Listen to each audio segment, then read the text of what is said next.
Au nom d'Allah, le plus miséricordieux et le plus compatissant. Mes frères et sœurs, le sujet de ce soir est d'un grand intérêt, le rôle de la richesse et du matérialisme dans l'islam. J'aborderai les idées fausses les plus répandues à ce sujet. Tout d'abord, un musulman peut-il être riche? La réponse est claire, oui. La richesse permet de soutenir la communauté musulmane et la population en général. Elle peut également vous aider à mieux servir votre doyen et à devenir plus agréable. Aimés d'Allah, nous allons maintenant examiner comment le Coran et la Sunna encouragent la richesse et la possession de ressources. Je commencerai par une citation du prophète Muhammad, que la paix soit sur lui, la main qui donne vaut mieux que la main qui mendie et reçoit. En d'autres termes, l'indépendance financière vaut mieux que la dépendance financière. Le prophète poursuit, commencez d'abord par votre dépendance, par qui vous donnez et dépensez. Il dit que si vous avez une femme, des enfants ou toute autre personne qui dépend de vous pour sa subsistance, vous devez commencer par eux et leur donner votre richesse avant de la donner à qui que ce soit d'autre. Il a également dit que Salali wa Salam était le meilleur type de charité. Écoutez attentivement, il s'agit de ce qui reste après que vous avez satisfait vos besoins financiers, c'est-à-dire vos économies et vos bénéfices. Il s'agit de vos économies et de vos bénéfices.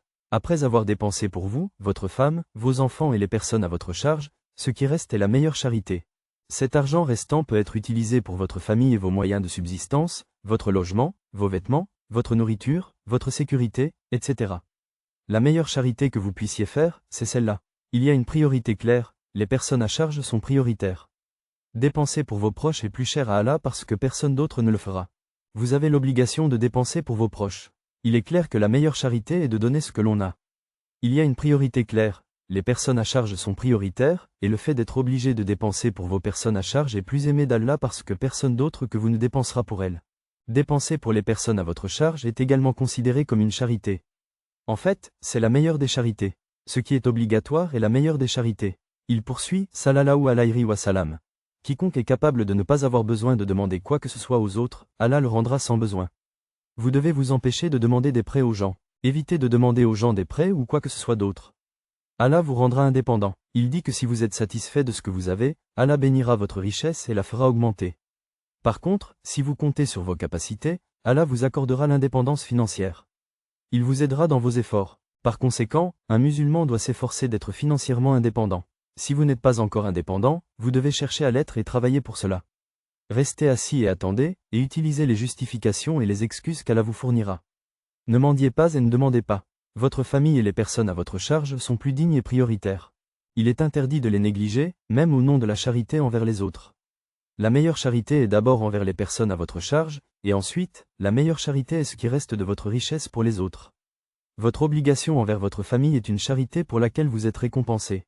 Le messager d'Allah a dit, votre femme ne dira pas, mon mari m'a négligé, je ne peux pas vivre avec vous. Ton enfant ne dira pas non plus, tu m'as laissé stérile et vulnérable, où vais-je aller? Ce sont les paroles du prophète, paix et bénédiction d'Allah, dans le Coran, à la sourate 4, verset 9. Et qu'ils craignent ceux qui, s'ils le pouvaient, laisseraient derrière eux des enfants sans défense. Ils auraient certainement eu peur à cause d'eux. Qu'ils craignent donc Allah et disent la vérité. Le verset 4/9 indique clairement qu'Allah nous dit qu'il est légitime de craindre la pauvreté pour vos enfants et votre famille si vous mourrez et les laissez sans ressources financières ou richesses pour subvenir à leurs besoins. Il s'agit d'une idée fausse très répandue parmi les musulmans qui croient qu'Allah pourvoira à leurs besoins. S'il est vrai qu'Allah y pourvoira, nous devons nous rappeler qu'Allah nous a déjà donné ses ressources et la capacité de travailler, et qu'il nous a ordonné de le faire. Par conséquent, nous devons obéir aux ordres d'Allah. Nous devons assumer la responsabilité de nos actes. Si Allah vous donne la richesse, c'est entre ses mains. Si ce n'est pas le cas, vous devez tout de même travailler pour y parvenir. Allah fait en sorte que tout soit équitable et juste. Certaines personnes veulent faire don de toute leur richesse à des œuvres de charité avant de mourir, les donner à certaines personnes ou les attribuer à certains de leurs enfants. Allah leur dit directement, ne soyez pas égoïstes, ne soyez pas égoïstes. Si vous avez des enfants, il se peut qu'ils soient vulnérables et incapables de subvenir à leurs besoins. Craignez Allah, vous comprenez? Allah n'a pas dit, donnez vos biens et ne vous préoccupez pas de vos enfants. Je m'occuperai d'eux. Non, il y a deux façons de recevoir des provisions d'Allah. Vous pouvez recevoir sans demander, ou vous pouvez le mériter. Le hadith indique clairement qu'Allah assiste la personne qui fait un effort. L'héritage est important. Comment pouvez-vous laisser des richesses derrière vous? Si vous n'êtes pas riche et que vous n'avez pas d'enfants ou de famille, vous devez agir maintenant. Il ne s'agit pas des personnes qui, dans le monde entier, sont confrontées à l'oppression, à la corruption, à la guerre ou à des catastrophes. Ils doivent être patients et Allah leur donnera ce dont ils ont besoin. Il s'agit de personnes qui jouissent de la sécurité dans leur pays. Avez-vous entendu parler du compagnon nommé S? Il faisait partie de l'élite des compagnons. Quand je dis « élite », ce n'est peut-être pas le bon mot. Il était le compagnon le plus important et le plus élevé des justes parmi les premiers musulmans. Il était l'oncle du prophète, sallallahu alayhi wa sallam, et il a embrassé l'islam très tôt. Il était l'un des 10 mentionnés dans le hadith qui lui promettait une place au paradis. Il faisait partie des compagnons les plus aisés et les plus riches, et jouissait d'un honneur et d'une dignité sans pareil, respecté et vénéré. Il apporta une aide considérable à la communauté musulmane, offrant généreusement ses richesses et ses ressources lors du pèlerinage d'adieu, après que le prophète, paix sur lui, eut prononcé son sermon à Abia. C'était un compagnon très riche. Il tomba malade et pensa qu'il allait mourir. Le hadith figure dans Bukhari et Muslim. Il dit au prophète, paix et bénédiction d'Allah soient sur lui, lorsque tu es allé me voir, j'ai senti que j'allais mourir, et j'avais toute cette richesse. Je suis très à l'aise avec la richesse. Je n'ai qu'une fille, puis-je en donner 2 ou 3? Il tomba gravement malade et pensa qu'il allait mourir. Le hadith figure dans Bukhari et Muslim. Il dit au prophète, lorsque tu es allé me voir, j'ai senti que j'allais mourir. J'ai toutes ces richesses. Je suis très à l'aise avec la richesse. Je n'ai qu'une fille. Puis-je donner les 2 tiers de ma fortune à la charité et en laisser un tiers à ma fille? Je n'ai qu'une fille et une femme. Le prophète dit, non, ne fais pas cela. Il répondit, pourquoi ne pas donner la moitié de ma fortune? Je laisserai le reste à ma fille et à ma femme. Le prophète dit, non, ce n'est pas permis. Le prophète sallallahu alayhi wa sallam dit, non, tu ne peux pas faire ça. Il répliqua, et un troisième? Le prophète dit, non, ce n'est pas permis. Il répondit, si vous voulez, vous pouvez donner un tiers, mais même cela est trop. En d'autres termes, le prophète le découragea de donner la plus grande partie de sa fortune. Il vécut par la suite et eut beaucoup d'enfants après sa fille. Subhanallah, sa richesse a profité à la communauté. Allah m'a répondu, non, vous vous trompez. Le prophète, sallallahu alayhi wa sallam, n'aimait pas être pauvre. Il n'aimait pas que sa famille soit dépendante des autres. Il voulait qu'il soit indépendant et riche. Le prophète, que la paix soit sur lui, comprenait l'importance de l'indépendance financière pour les musulmans. Il savait qu'il valait mieux laisser sa famille et ses enfants riches et indépendants plutôt que de dépendre des autres. Il savait également qu'il n'était pas correct de demander de l'aide à la communauté. Une autre idée fausse est que le prophète, que la paix soit sur lui, aimait être pauvre. Ce n'est pas le cas. Le prophète, paix sur lui, n'aimait pas la pauvreté et ne vivait pas dans la pauvreté. Il choisissait de n'avoir que le minimum de moyens financiers pour lui et sa famille, et il les donnait. Il était un esthète parce qu'il était le modèle et le messager d'Allah. Il disait, sallallahu alayhi wa sallam, le hadith aidant. Point. Il n'aimait pas la pauvreté et n'était pas pauvre lui-même. Il a délibérément réduit ses finances au minimum, donnant la majorité de son argent aux autres. Il a choisi d'être un esthète parce qu'il était le modèle et le messager d'Allah. Il disait, sallallahu alayhi wa sallam. Le nom du compagnon est Islam Abu Bakr. Il a dit, mon père. Il trouva son père, qui était un compagnon du prophète, paix sur lui. C'était après la mort du prophète. Il dit, je voyais mon père faire le DEA suivant après chaque salat, 5 fois par jour, Allah. Le compagnon s'appelait Islam Abu Bakr. Il dit, mon père avait l'habitude de faire le DEA suivant après chaque salat, 5 fois par jour, je cherche refuge auprès de toi contre la mécréance, la pauvreté et le châtiment de la tombe. J'avais donc l'habitude de les dire après mon père. Mon fils, où as-tu appris ce DEA? Demanda son père. Je l'ai appris de vous, mon père, répondit-il. Le messager d'Allah, dit son père. Je cherche refuge auprès de toi contre la mécréance, la pauvreté et le châtiment de la tombe. Je les disais après mon père. Puis mon père me dit, mon fils, d'où as-tu appris ce DEA? Point. Je répondis, je l'ai appris de toi, mon père. Il dit, le messager d'Allah Wazam avait l'habitude de dire le même DEA après chaque salat. Alors, quel est le lien entre le coufre et la pauvreté? J'ai dit, oh, Allah, je cherche refuge en toi contre la mécréance et la pauvreté.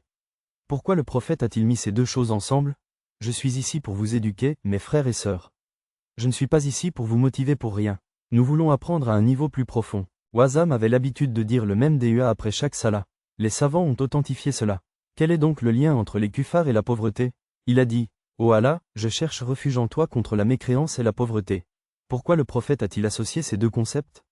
Je suis ici pour vous éduquer, mes frères et sœurs. Je ne suis pas ici pour vous motiver pour rien. Nous voulons apprendre à un niveau plus profond. Pourquoi la pauvreté et les kuffars sont-ils liés? Et à quel type de mécréance des kuffars le prophète fait-il référence? Voici la réponse, mes frères et sœurs. Les savants disent que la pauvreté mène au désespoir. Le désespoir conduit à vendre sa dignité et son honneur. Il vous conduit à traiter avec le haram pour survivre. Il peut également conduire à l'incrédulité ou à l'accomplissement d'actes d'incrédulité. Niveau, la pauvreté et le koufour sont inextricablement liés. Le discours du prophète sur le koufour englobe 2 aspects, la mécréance dans le cœur et la mécréance en action. Cette dernière n'implique pas nécessairement une mécréance totale. Le koufour englobe également un 3e aspect, le comportement ingrat, y compris le fait de nier les bénédictions par des paroles désobligeantes. La pauvreté peut conduire à de telles actions. C'est pourquoi Allah m'a cherché refuge. Si quelqu'un est dans le besoin et que le seul moyen de survivre est de recourir au haram, il est exempté et il n'y a pas de péché associé à cette action. Cependant, la pauvreté peut parfois conduire les gens à quitter l'islam. Une autre interprétation est qu'Allah ne me rend pas incapable de donner et d'aider les autres, ce qui rendrait une personne dépendante des autres. Si quelqu'un est dans le besoin et que le seul moyen de survivre est le haram, il est exempté et il n'y a pas de péché sur lui. Cependant, la pauvreté peut conduire une personne à quitter l'islam. Allah ne me rend pas incapable de donner et d'aider les autres. Ne me rendez pas dépendant des autres et ne me forcez pas à faire des choses qui pourraient compromettre ma religion et ma foi. Voici un autre beau DEA que vous pouvez dire. Allah, je cherche refuge en toi contre les soucis et la tristesse, et je cherche refuge en toi contre l'incapacité et la paresse. Allah, je cherche en toi le refuge contre la lâcheté, je cherche refuge en toi contre les soucis et la tristesse, l'incapacité et la paresse, la lâcheté, l'avarice et les dettes. Je ne veux pas que le pouvoir et l'autorité des hommes m'infériorisent au point que je supplie et fasse tout ce qu'ils me disent, perdant ainsi ma dignité.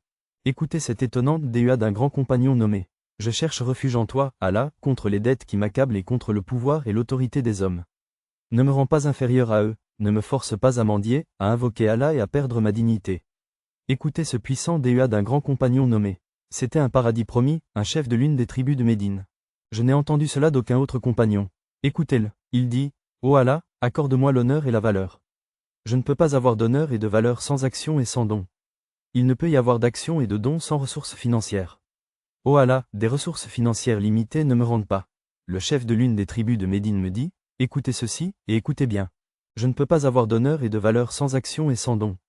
Je ne peux pas agir et donner sans ressources financières. Je ne peux pas fonctionner correctement sans l'abondance des richesses. Je veux de l'honneur et de la valeur. Je ne peux pas les avoir sans agir et sans donner. Je ne peux pas agir et donner sans que tu me rendes riche et prospère.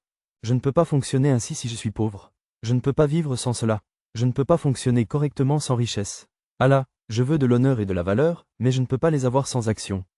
Je ne peux pas agir et donner sans que tu me rendes riche. Si je suis pauvre, je suis incapable de fonctionner. Je ne peux pas vivre ainsi. Ce texte est tiré de Halim Narati d'Abbé et il est authentique et bien connu. Muhammad, que la paix et la bénédiction soient sur lui, quitta la Mecque pour Médine. Combien de temps a-t-il passé à Médine? 10 ans. Chaque année compte donc 300 jours. Combien de jours représentent 10 ans? 365 fois 10 ans. J'ai déjà fait le calcul.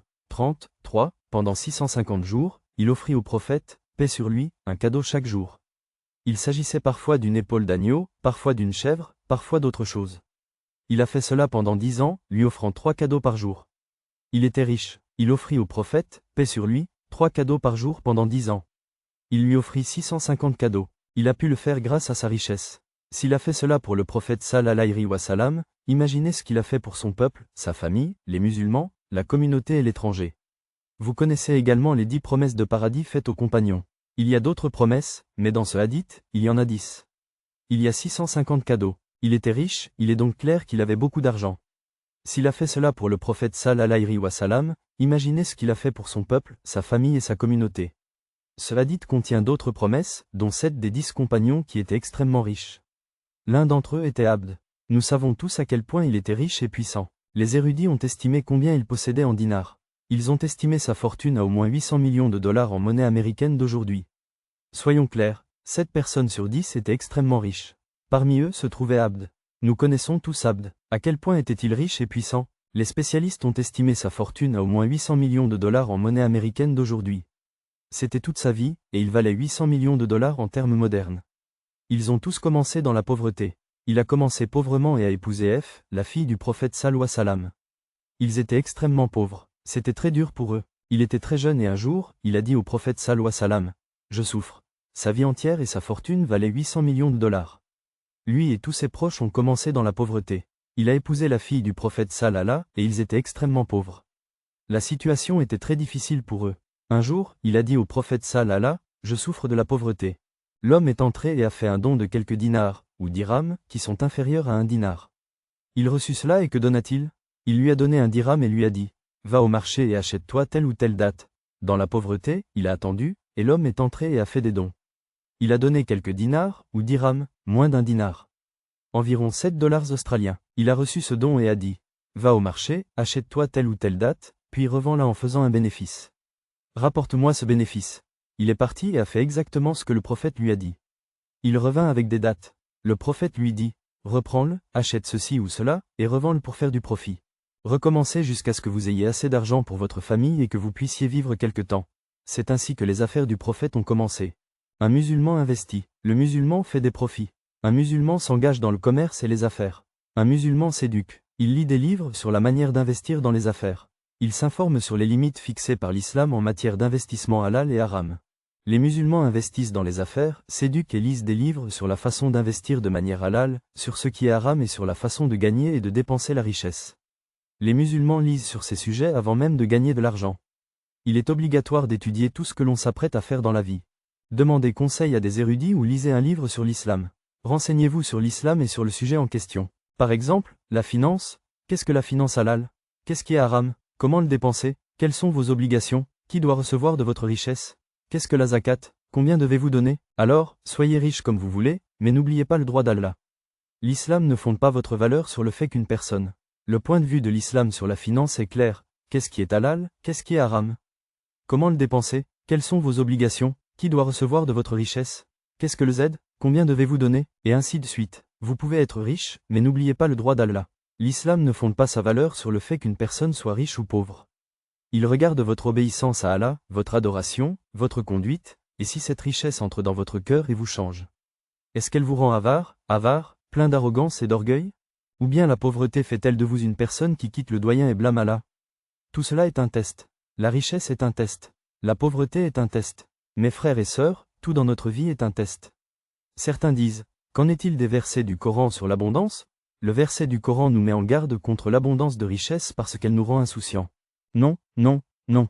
Relisez-le. Allah ne dit pas que l'abondance rend. Mes frères et sœurs, nous devons comprendre que tout dans notre vie est une épreuve. Certains disent, et les versets du Coran? Vous pourriez dire que l'abondance vous a rendu insouciant. Mais ce n'est pas ce que signifie le verset. Ce n'est pas la richesse elle-même qui vous rend insouciant. C'est la façon dont vous considérez la richesse et dont vous l'abordez. La richesse peut vous rendre plus puissant. Vous pouvez avoir un rôle plus important dans le gouvernement, la politique et l'économie. Il dit que votre accumulation de richesse vous a changé, vous rendant insouciant. Ce n'est pas la richesse elle-même qui est en cause, mais la façon dont vous la percevez et l'abordez. La richesse vous donne plus de pouvoir, d'influence et d'influence sur le gouvernement, la politique et l'économie.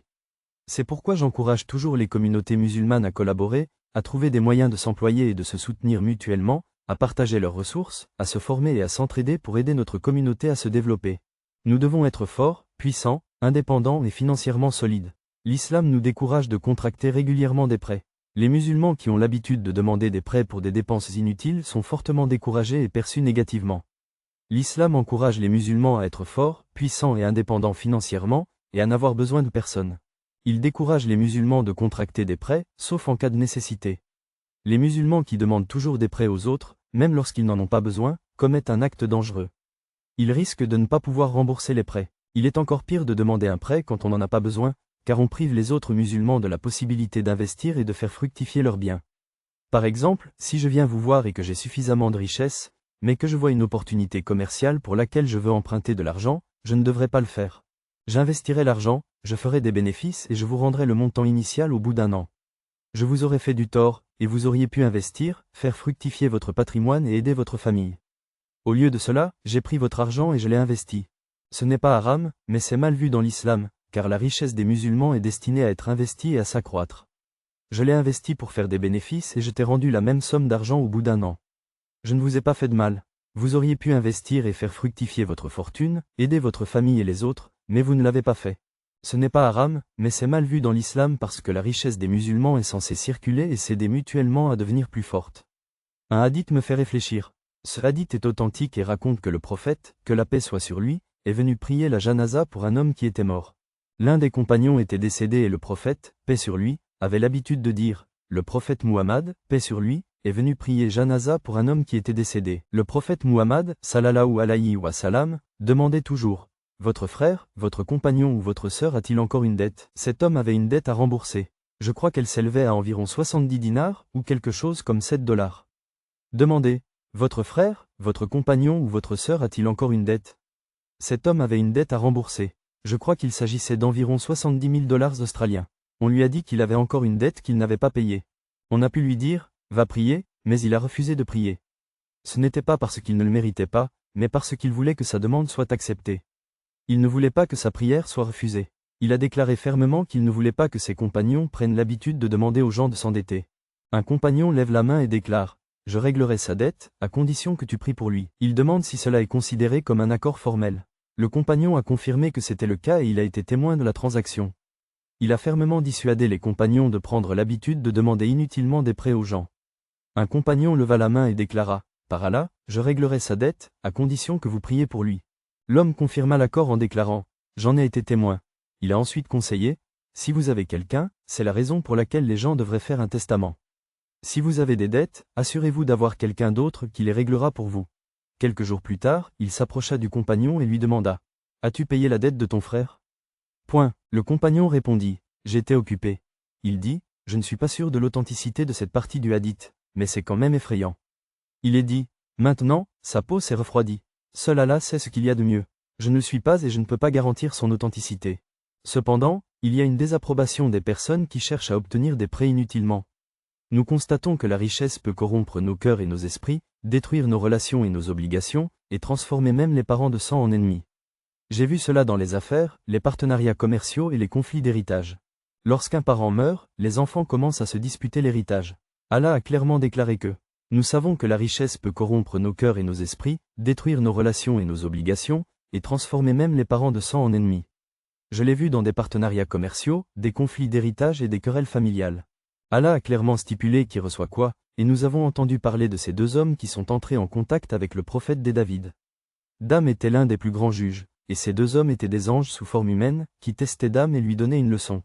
Allah voulait lui enseigner quelque chose, alors ils se sont comportés comme deux associés dans une affaire, l'un disant « Mon frère ici présent, mon frère ici présent, mon frère ici présent, mon frère ici présent, mon frère ici présent, mon frère ici présent, mon frère ici présent, mon frère ici présent, mon frère ici présent, mon frère ici présent, mon frère ici présent. » Nous avons entendu parler de ces deux hommes qui sont entrés chez le prophète des David Dame, l'un des plus grands juges. Il s'agissait d'anges sous forme humaine, envoyés pour tester Dame et lui donner une leçon. Allah voulait lui enseigner quelque chose. Ils agissaient comme deux associés dans une affaire, et l'un d'eux disait « Mon associé m'a fait ceci et cela, et il a pris ma fortune sans me rembourser, et ainsi de suite. » Dame dormait encore, mais il se réveilla un peu déformé et leur dit aussitôt « Votre associé vous a opprimé. Il vous doit ceci et cela. » Puis il partit, et Allah envoya Djel pour le lui dire « Votre associé vous a traité injustement. Vous n'avez pas entendu l'autre côté de l'histoire et vous avez jugé. » Le Coran dit qu'il s'est prosterné à terre et s'est rapproché d'Allah en lui demandant pardon. Allah l'a mis à l'épreuve, lui montrant qu'un juge ne peut juger s'il n'est pas pleinement conscient.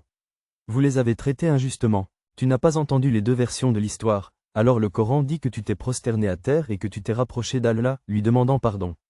Allah l'a mis à l'épreuve, mais il ne pouvait pas juger sans être pleinement conscient, alors il s'est réveillé. Troisièmement, vous n'avez pas entendu les deux versions de l'histoire. Quatrièmement, s'il y a un conflit d'intérêts, mais qu'est-ce que Dame a dit ici que je veux souligner? Il leur a dit beaucoup d'associés dans les affaires et le commerce, mais la majorité d'entre eux se transgressent les uns les autres et se font du tort les uns aux autres, à l'exception d'un très petit nombre à qui Allah a fait miséricorde. Craignez donc Allah.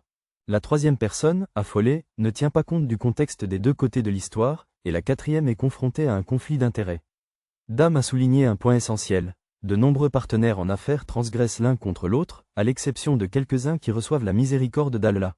Cela souligne l'importance de la crainte d'Allah dans les transactions commerciales. Le concept de AAH dans le Coran est ici crucial. Un AAH peut être un verset, un passage ou un chapitre du Coran. Il s'agit parfois de quelques lignes, parfois d'une page, parfois d'un chapitre entier. Il y a notamment un chapitre dans tout le Coran qui s'étend sur une page entière. Cette ayah est très longue et nous devons la terminer. Qui sait de quoi il s'agit? Le frère a dit qu'il s'agissait des dettes. On l'appelle la sourate des dettes. Vous avez dit qu'il s'agit de l'héritage. Non, il ne s'agit pas d'héritage. Il s'agit de l'ayah des dettes. Elle ne parle pas seulement des dettes. Elle parle des contrats, des dettes et de la façon de témoigner. Cette ayah est longue pour une raison, et nous devons la terminer. Frère, il s'agit de dettes, pas d'héritage. On l'appelle la sourate des dettes. Elle couvre les contrats, les dettes, le témoignage et les transactions. Je vais vous en donner les grandes lignes. Le premier point est qu'elle traite du numéro 1, et ce sont mes mots, bien sûr. Je ne fais que résumer les paroles de Dieu. Soyez bénis. Ce chapitre, numéro 2, verset 282, verset 2, 82, dit que si vous entrez en le premier point et que les dettes doivent être écrites. C'est la première chose qui est dite. Certaines personnes, parce qu'elles sont des amis, des parents ou des frères et sœurs, pensent qu'il n'est pas bon d'écrire les dettes. Nous devons mettre fin à cette tendance et à cette idée fausse. C'est une obligation de l'écrire. Si vous ne pouvez pas trouver deux hommes dignes de confiance, Trouvez un homme digne de confiance et 2 femmes dignes de confiance. Pourquoi? Parce qu'Allah le dit. Deuxièmement, vous devez l'écrire. Certaines personnes pensent que si elles l'écrivent, cela signifie qu'elles sont méfiantes. Nous devons mettre fin à cette tendance et à cette idée fausse. Troisièmement, le détail dicte à l'auteur ce qu'il doit écrire. Cela signifie que vous devez être très détaillé et clair. Quatrièmement, craignez Allah et détaillez clairement chaque terme. Il est essentiel de l'écrire, et si vous n'êtes pas à l'aise pour le faire, vous devriez demander à quelqu'un d'autre de l'écrire pour vous. Les détails dictent ce que vous écrivez. Le point suivant est clair, craignez Allah et soyez très détaillé et clair. Si les détails ne sont pas suffisants, c'est peut-être qu'ils ne sont pas très mûrs. Laissez leur tuteur l'écrire en leur nom. Vous voyez l'importance accordée à l'écriture, et Allah dit que 2 hommes dignes de confiance doivent être témoins de l'accord. Si vous ne pouvez pas trouver 2 hommes de confiance, Allah dit qu'un homme de confiance et 2 femmes de confiance peuvent être témoins. Pourquoi? Parce qu'Allah le dit. Allah dit clairement que si les détails ne sont pas suffisants, ce n'est pas à cause d'un manque de maturité. Le tuteur est responsable de l'accord écrit. 2 hommes dignes de confiance doivent être témoins de l'accord, et si cela n'est pas possible, un homme et 2 femmes dignes de confiance sont acceptables. Allah explique que si l'une des femmes oublie, l'autre le lui rappelle. Certains pourraient dire que les femmes d'aujourd'hui travaillent avec la réponse à cette question. Cependant, la vérité n'est pas que les femmes sont moins bien informées, moins logiques, moins rationnelles ou moins intelligentes. Il s'agit d'un malentendu. La majorité des femmes sont. On pense souvent à tort que les femmes sont obligées d'être financièrement responsables de leur famille. Cela a conduit de nombreuses femmes à ne pas s'occuper beaucoup des finances, à moins qu'elles ne le veuillent. Allah nous dit qu'étant donné que l'obligation financière n'incombe pas aux femmes, une femme peut le faire parce qu'elle ne l'est pas.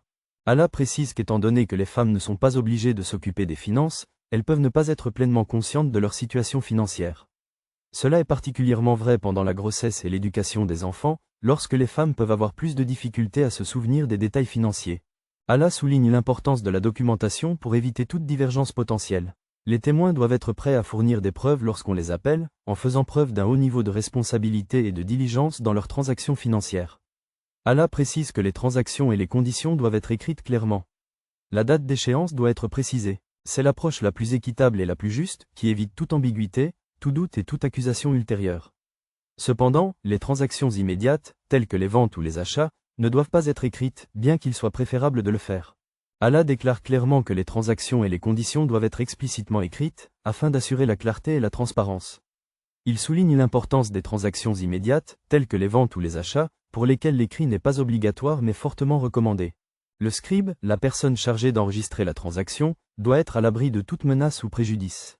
Cette ayah met l'accent sur les droits et les responsabilités liées aux finances et aux dettes. Elle souligne l'importance d'assurer la transparence et la responsabilité dans les questions financières. Un frère s'est enquis de l'obligation d'informer sa femme si quelqu'un lui a emprunté de l'argent. La question posée était de savoir s'il devait divulguer cette information à sa femme, compte tenu du risque de dissimulation d'informations financières. À faire, il se quitte et elle s'en prend ensuite à lui. Certains hommes font cela, n'est-ce pas? Il devrait le cacher à sa femme. Que lui ai-je dit? Cela affecte-t-il la famille? Si c'est le cas, il devrait le cacher. Oui, et sa femme est toujours avec lui, et ils vivent une vie normale en tant que mari et femme. Il n'y a pas de menace ou quoi que ce soit d'un côté ou de l'autre. Normal, vous avez des hauts et des bas, d'accord. Alhamdoulilah, les gens qui me regardent à la caméra ne vous voient pas parce que certains d'entre vous tremblent et d'autres hochent la tête. J'ai dit à ce frère de le dire à sa femme. Je n'ai pas dit pourquoi. S'il meurt, quelle est la conséquence? S'il meurt, pourquoi le lui dirais-je? Dites-le à votre femme. Elle a raison, vous avez raison, elle dit que c'est son argent, pas tout. Ne nous mettez pas dans un gros problème maintenant. C'est une question de temps. Je répondrai à temps, le temps presse. Pardonnez-moi, mes frères et sœurs. Je sais que vous connaissez la réponse. N'y a-t-il pas des droits à la richesse pour d'autres personnes? L'épouse, vous, hérite-t-elle de quelque chose? Vos enfants héritent-ils de quelque chose? Vous avez un droit sur cette richesse. Si vous ne savez pas que quelqu'un vous doit de l'argent, comment pouvez-vous faire valoir vos droits? Vous pourriez dire, je laisserai son frère ou son père s'en charger. Vous pouvez le faire, mais il faut que votre femme le sache. Il vaut mieux que votre femme, votre mari et vos enfants le sachent parce qu'une personne qui a un droit le fera valoir. Ne cachez pas ces choses. Mes frères et sœurs, comme vous pouvez le constater, la richesse en islam vous devez donner votre zakat à une condition. Que vous ne changiez pas votre cœur au point de négliger vos devoirs envers Allah, la communauté ou les musulmans, vous utilisez votre richesse de la bonne façon, pas de la façon haram. Vous devez donner la priorité à ceux qui y ont droit, vous, votre femme, vos enfants, puis les autres. Vous devez gagner votre argent de manière halal et le dépenser de manière halal. Il n'y a rien de mal à conduire une belle voiture ou à porter de beaux vêtements. Un homme est venu sur ce point. Il a dit, Rod al-Am, il a dit, celui qui porte un. Le jour du jugement dernier, un homme dit à Allah, j'aime porter de belles chaussures. Allah lui répondit, c'est différent. Allah est beau, et il aime dire la beauté. L'homme poursuivit, je parle des arrogants, des ingrats et des indépendants. Ils disent que c'est eux et seulement eux, et refusent les faveurs d'Allah et les droits des autres. Ils se considèrent supérieurs aux autres en raison du vêtement qu'ils portent, tout comme la voiture. Votre chapeau, vos lunettes et tout ce que vous portez doivent vous rendre humble. Un autre Ouazam a dit qu'Allah aime voir l'effet de ses bénédictions sur son esclave. Il aime voir l'effet lorsqu'il vous donne, mais le croyant remercie Allah pour cela et ne le prend pas pour acquis. Pour conclure, je dirais clairement que certaines personnes sont financièrement indépendantes, mais que ce sont leurs finances qui les contrôlent. D'autres sont indépendants de toute dépendance financière. Je répète, certaines personnes sont financièrement indépendantes, mais certaines personnes sont dépendantes de leur argent. D'autres sont financièrement indépendantes. Pour eux, l'argent est secondaire. Ils ont une mentalité d'abondance. S'il disparaît, ils ne perdent pas espoir. Ils se disent, Alhamdoulilah, cela se reproduira. Ils prennent des risques avec Allah. S'ils font un don, ils ne s'inquiètent pas de mourir de faim. Ils sont convaincus qu'Allah leur apportera ce dont ils ont besoin. L'argent est un moyen. Il est essentiel de comprendre que l'argent n'est pas le but ultime. Ce n'est pas le but ultime. N'entrez pas en compétition avec lui, ne perdez pas le sommeil pour lui et n'en faites pas le centre de votre monde. Au lieu de cela, donnez la priorité à vos devoirs, à l'obéissance à Allah, aux droits des autres et à vos valeurs morales. Ne vénérez pas l'argent. J'espère que tout le monde a compris la leçon d'aujourd'hui. Pour ceux qui avaient des questions auxquelles je n'ai pas pu répondre, je m'excuse.